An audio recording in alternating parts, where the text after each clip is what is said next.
අවුරුදු ගානක් අපේ ඉස්කෝලේ දරුවන්ගේ හීනයක් වෙලා තිබුණු ඒ ලස්සන දවස මෙන්න මේ විදියට උදා වුණා. ඉතින් ඒ ලස්සන දවස ගැන වීඩියෝ එකක් තමයි අද මම ඔයගොල්ලන්ට අරගෙන ආවේ. ඉතින් ලංකාවේ උතුරුමැද පළාතට අයිති කැබිටිගොල්ලෑව කියන ප්‍රදේශයේ තමයි මේ ලස්සන ඉස්කෝලේ පිහිටලා තියෙන්නේ. ගම්බද අහිංසක දරුවෝ 280ක් විතර ඉන්න මගේ පුංචි පාසලේ ඒගොල්ලන්ගේ ආසම හීනේ තමයි අද මේ විදියට ඉෂ්ට වුණේ. ඉතින් ඒක අපි කොහොමද කරේ කියලා ඔයගොල්ලන්ටත් ලස්සන වීඩියෝ එකක් අරන් එන්න මං හිතුවා. ඔය පේනානේ ඉතින් කට්ටිය බරටම බහැලා වැඩ.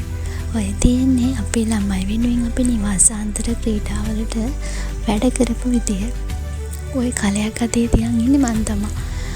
ඉතින් අපේ ආචාර්ය මණ්ඩලයේ සියලු දෙනා වගේම මේ දරුවන්ගේ ආදරණීය දෙමව්පියොත් ගොඩාක් මේ වැඩේට මහන්සි වුණා. ඉතින් මේ තමයි අපි මේ වැඩේ ආරම්භ කරන්න පටන් ගත්ත දවස්වල මේ නිවාස හදන්න අවශ්‍ය කරන වටපිටාව හදාගත්ත විදිය.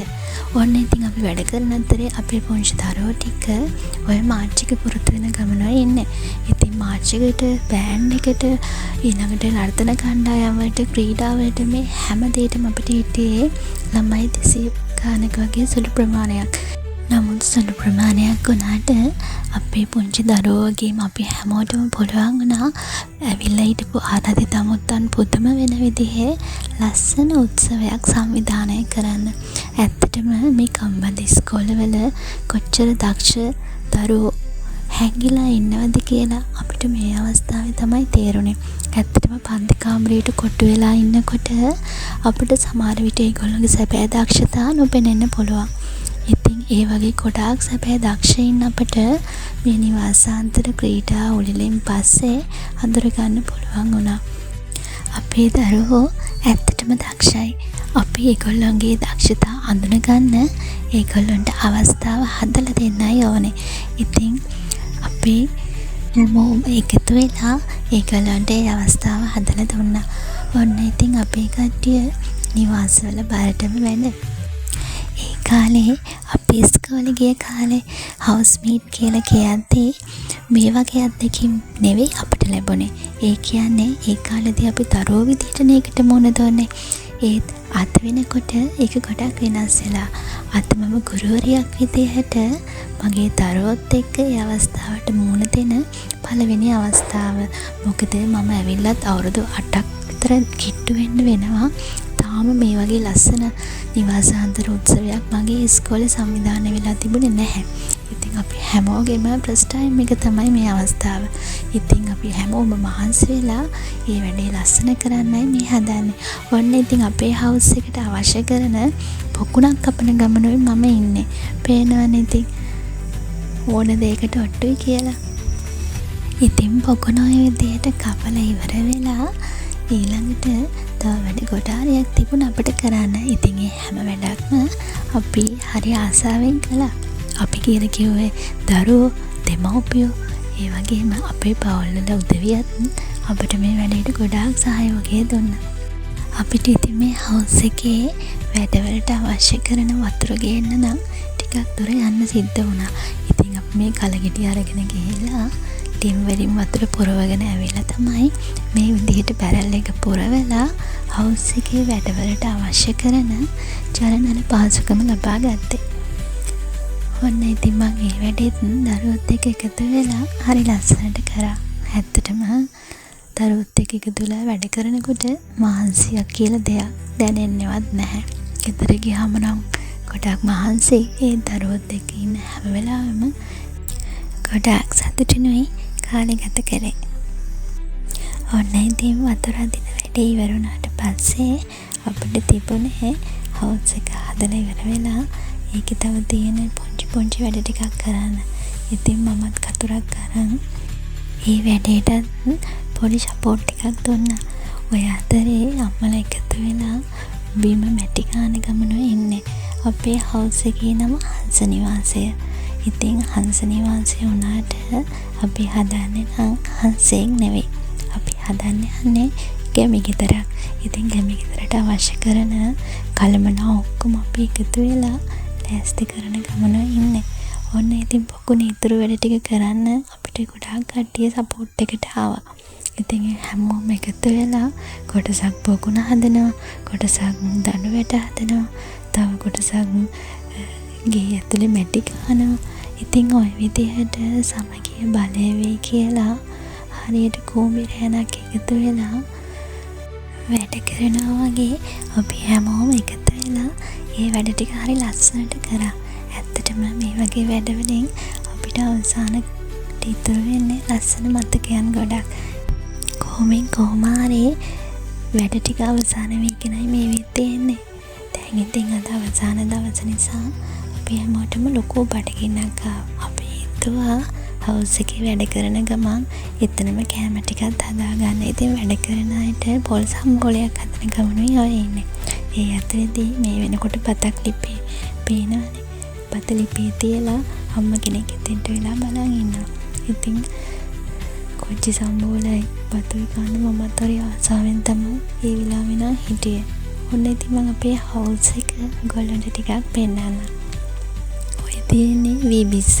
වීබිස්ස කියන එක ඒ කාලේ දකින්න ලැබුණට දැන් නම් ඇත්තටම ගොඩක් අඩුයි. ඔය තියෙන්නේ අපේ ගෙදර ඇතුලේ.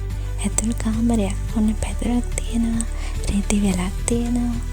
ඊට පස්සේ තව ලන්තෑරුමක්, තව කොට්ට, ඒ වගේම එක දේවල් කොටාරයක් තිබුණා. ඒ වගේම තව ආරාධිතා මුත්තෝ ආවම වාඩි වෙන්න කියලා ලස්සන පිළකුත් මැටියෙන්ම හදාගත්තා. ඇත්තටම මේ නිවාසේ ඉති කරලා ඉවරුණාට පස්සේ ඉතිච්ච දෙයක් තමයි අපි ජීවත් වෙන මේ ගෙවල් මොනවද කියලා. ඇත්තටම ඒ කාලේ මිනිස්සු කොච්චර සතුටින් මැටි ගෙවල් වල ජීවත් වෙන්නේ නැද්ද? කොච්චර ලස්සන ස්වභාවික අමුතුම හැඟීමක් ඒ ගෙදර ඇතුළතදී මට දැනුණා. ඉතින් මටත් හිතුණා අනේ මටත් මේ වගේ පුංචි මැටි ගෙදරක ජීවත් වෙන්න තිබුණා නම් කියලා. ඇත්තටම ඒ සරලකම ඒ ජීවිතේ කොච්චර ලස්සනට ඒ කාලේ තියෙන්නේ නැද්ද? ඔන්න ඉතින් අපේ ගැමි ගෙදර මේ වෙනකොට හදලා කරලා ඉවරයි. ඔය තියෙන්නේ අපේ ගැමි ගෙදර කියලා අපි හදපු බෝඩ් එක. ඉතින් ඒක ඉස්සරහින් ඉල්ලලා ඊගාවට මම ඔයගොල්ලන්ට පෙන්නන්න යන්නේ අපේ නිවාසේ වටේට හදලා තියෙන දේවල්. ඔන්න අපි ආරාධිතා මුත්තු පිළිගන්න ලස්සන පාලමුකුත් හැදුවා පොකුණට උඩින්. ඔය තියෙන්නේ පහන් වැට. ඉතින් පහන් වැට අතර ලස්සන දාස් පිටිය මල් තවානකුත් අපි දැම්මා. ඊට පස්සේ තව තියෙනවා වීබිස්සක් පේනා නේද? මේකත් අපේ දරුවෝයි අපි එකතු වෙලා තමයි නිර්මාණය කරේ. ඇත්තට මේ වගේ දේවල් නිර්මාණය කරනකොට අපිට අපේ දරුවන්ගේ නිර්මාණශීලී හැකියාව මොනතරම් තියෙනවද කියලා දැනගන්න ලැබුණා. මේ අපි හැමෝගෙම මහන්සි ප්‍රතිඵලයක්. ඉතින් වැඩ ටික ඉවරුණාට පස්සේ හැමෝගෙම හිතවලට දැනුනේ පුදුමාකාර සතුටක්. ඒ සතුට අපිට සල්ලි දීලවත් ගන්න බැරි විදිහේ සතුටක්. ඉතින් මේ දවස් ගානක අපේ කැපකිරීම වල එකතුවක්. ඒ එකතුව වෙනුවෙන් කැපවුණු හැමෝටම මම මේ අවස්ථාවෙත් ස්තුති කරනවා. ඒ මොකද කියනවනම් මේ අපි හැමෝම එකතු වෙලා කරේ අපේ දරුවන්ගේ ලොකු ආසාවක් වෙලා තිබුණු ඒ හීනේ හැබැයි කරපු එක ඒගොල්ලෝ කවදාකවත් මේ වගේ ලස්සන නිවාසාන්තර උත්සවයක් මීට කලින් දැකලා නැතුව ඇති. මේ තමා මං ආවට පස්සේ මේ ඉස්කෝලේ පවත්වන පළවෙනි නිවාසාන්තර උත්සවය. ඔන්න ඉතින් දැන් වැඩ ටික ඔක්කොම ඉවර නිසා ඊළඟට ඉතින් පටන් ගන්න යන උත්සවයේ වැඩ කටයුතු ටික. අපේ පුංචි දරුවෝ ටික එකතු වෙලා ලස්සන පිළිගැනීමේ නර්තනයකින් ආරාධිතා මුත්තන් පිළිගත්තට පස්සේ අපේ තවත් දරුවෝ ටිකක් එකතු වෙලා ලස්සන ගිනිකිලි සංදර්ශනයක් ඒ මුත්තන් වෙනුවෙන් පැවැත්වුවා. ඇත්තටම මේ දේවල් බලන් ඉන්නකොට අපි හැමෝගෙම ඇස්වලට කඳුලක් එකතු වුණා. ඒ මොකද කියනවා නම් අනේ මේ අපේ අහිංසක දරුවෝගේ දක්ෂතා නේද අපේ ඇස් ඉස්සරහා පේන තියෙන්නේ කියලා අපි හැමෝටම අපේ දරුවෝ ගැන ලොකු ආඩම්බරයක් දැනුණා. ඔන්න ඉතින් ක්‍රීඩා උළෙල ආරම්භ කරන්න අපේ ක්‍රීඩිකාවෝ ටික නිවාසාන්තර උත්සවයේ ප්‍රධාන අංගය වන ඔලිම්පික් කිනිසිලුව පත්තු කරන්නට යෙදුන අවස්ථාව. දැන් ඉතින් මේ වැඩේ ඉවර වුණාට පස්සේ දරුවන්ගේ තවත් ලස්සන ක්‍රීඩා අවස්ථා ටිකක් තිබුණා. සහාය දිවීමේ තරඟ. ඉතින් මේ හැම එකකටම අපේ දරුවෝ ටික හරි ආසාවෙන් මුණ දුන්නා. මොකද මේගොල්ලන්ගේ පළවෙනි අවස්ථාව නිසා. ඉතින් ඒ අවස්ථාවට ඇවිල්ලා හිටිය දෙමව්පියෝ වගේම අවට ගම්වල උදවියත් හරි ආසාවෙන් අපේ දරුවන්ගේ දක්ෂතා දිහා බලන් හිටියා. ඉතින් අපි හැමෝටම එක වගේ සතුටක් දැනුණා. අපේ පුංචි දරුවන්ගේ දක්ෂතා මේ විදිහට බොහෝ පිරිසක් ඉදිරියේ පෙන්눔 කරන්න හැකියවීම ගැන ඇත්තටම අපිට ගොඩාක් ලොකු සතුටක් දැනුණා. මේ සතුටේ සැබෑ උරුමකරුවෝ අපේ දරුවෝමයි.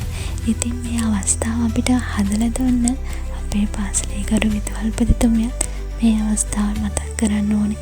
ඇය නොහිටින්නට මේ අවුරුද්දෙත් අපිට මෙවැනි අවස්ථාවක් සංවිධානය කරගන්න බැරි වෙනවා. ඉතින් අපේ ඉස්කෝලේ ක්‍රීඩා බාඩ ගුරුතුමිය නිමේෂ ටීචර්. ඉතින් එයත් ආදරෙන් මතක් කරන්න ඕනේ. අපි හැමෝටම වඩා එයයි ගොඩාක් මේ වැඩේ වෙනුවෙන් මහන්සි වුණේ. ඉතින් ඒ විදිහට අපි හැමෝගෙම මහන්සිය කැපකිරීම මේ හැම දෙයකම එකතුවෙන් ලස්සන නිවාසාන්තර ක්‍රීඩාවල අපේ දරුවෝ වෙනුවෙන් අපිට සංවිධානය කරන්න පුළුවන් වුණා. ඔන්න ඉතින් නිවාසාන්තර ක්‍රීඩාවලේ ලස්සන අවස්ථාව තමයි ගවට මම ඔයගොල්ලන්ට පෙන්වන්න යන්නේ. ඒ මොකද්ද කියලා මම වගේම ඔයගොල්ලෝ දන්නවා ඇති. ඒ වෙන මොකක්වත් නෙවෙයි. අපේ ආදරණීය ගුරු මණ්ඩලයේ හැමෝගෙම සහාය දිවීමේ තරඟාවලිය. ඉතින් ඔය තරඟි බලන්න හැමෝම හරි ආසාවෙන් ඒ අවස්ථාවට එකතු වුණා. ඔන්න ඉතින් අපි කට්ටිය කොහොමින් කොහොම හරි වැටි හරි දුවලා ඒ තරගෙත් ඔය විදිහට ලස්සනට අවසන් කරා. ඇත්තටම මේ අවස්ථාව නම් ගොඩාක් ලස්සන අවස්ථාවක්. ඇත්තටම මේ කාලේ අපේ ගුරුවරු ග්‍රවුන්ඩ් එකේ දුවද්දී ඒගොල්ලෝ දිහා බලාගෙන හරි සතුටින් ගෑ ගහපු අපි අද ගුරුවරු වෙලා අපිත් ඒ තැනටපත් වෙලා ඉන්නවා කියලා මතක් වෙනකොට ඒ දැනෙන හැඟීම හරි පුදුමාකාරයි. කොහොමින් කොහොම හරි ඒ වැඩෙන් ඔන්න ඔය විදිහට අවසන් වෙලා ගියා. ඉතින් අදට මම මගේ වීඩියෝ එක මෙතනින් අතර කරන්න. තවත් මේ වගේ ලස්සන වීඩියෝස් බලන්න ඕන නම් මගේ මේ YouTube channel එක subscribe කරලා තියන්න. ඔයගොල්ලෝ අමතක කරන්න එපා. එහෙනම් මම ගිහිල්ලා එන්න. ඔයගොල්ලෝ හැමෝටම තෙරුවන් සරණයි.